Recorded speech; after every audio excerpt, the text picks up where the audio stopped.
For months, the Trump administration has pursued what officials describe as a two-track Iran strategy: maximum military pressure on the one hand and continued diplomatic outreach on the other.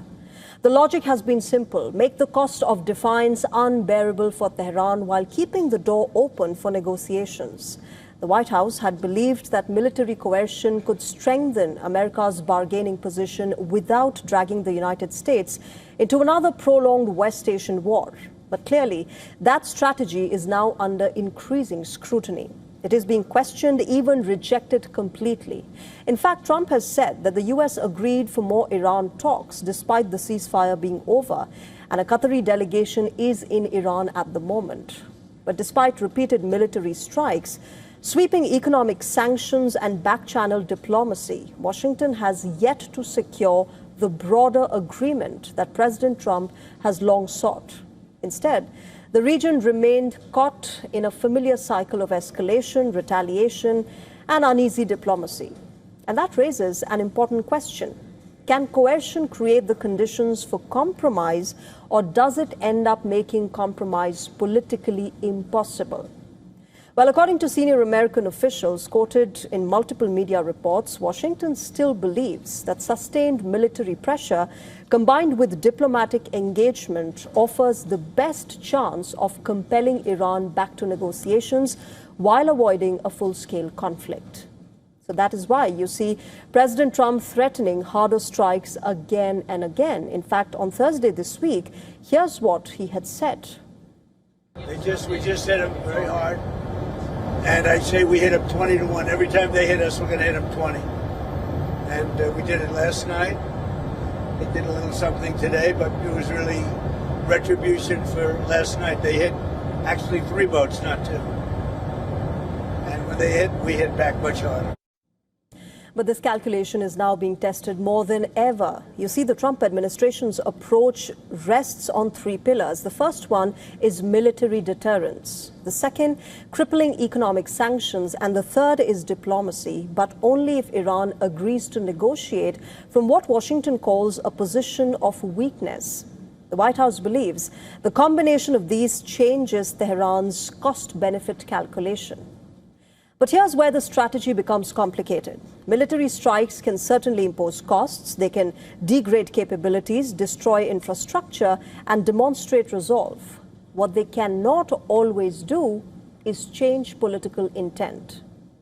You see, history suggests governments under external military pressure often become more defiant. Case in point, Iran's deepened stance and no regime change after this war. Now, recent military exchanges have reinforced these concerns.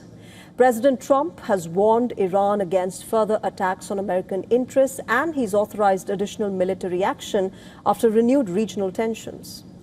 Iran, meanwhile, has vowed to continue resisting what it calls American aggression, while insisting that sanctions relief remains essential for any meaningful negotiations.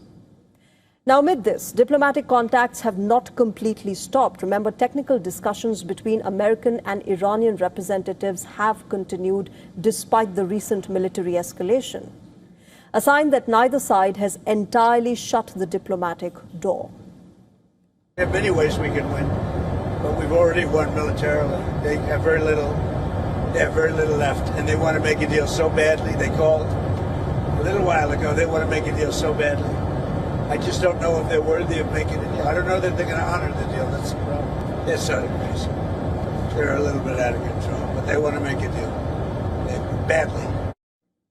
Now, the paradox of pressure is this. Every military strike is intended to increase leverage, but every strike also increases political pressure on Iranian leaders not to appear weak. This creates what strategic analysts describe as an escalation trap. Neither side necessarily wants a wider war, yet both feel compelled to respond to preserve credibility. Another challenge facing the Trump administration is defining what success actually looks like in this war. Is the objective preventing Iran from acquiring nuclear weapons? Remember, Trump has been saying that U.S. forces got Iran to denuclearize. If that is the case, then why is America still striking Iran?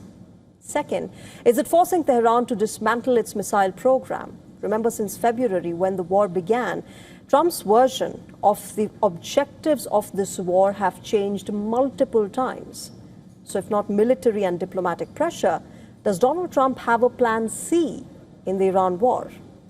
Some analysts now describe the administration's current approach as an informal plan, not because Washington has abandoned pressure, but because it is attempting to pursue both at the same time while avoiding the political and military costs of a full-scale conflict.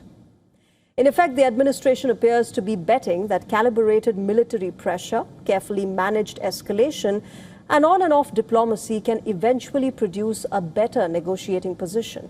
So you'd see Trump posting threats on social media on one day, and the next he would stress on negotiations and then jump to the actual strikes being carried out on selected Iranian targets, and then return to saying that US is in control of the Strait of Hormuz completely.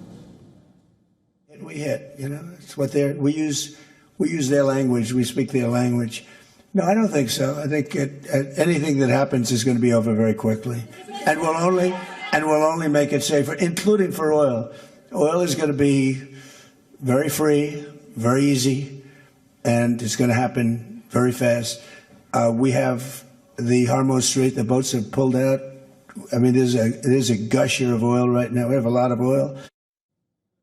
Washington believes increasing costs will eventually change Iranian calculations, but remember, Tehran appears equally convinced that surviving pressure will eventually change Washington's calculations. In other words, both governments believe that time is working in their favor. So is the war staring at a strategic limbo, or this is a passing phase? That's the question.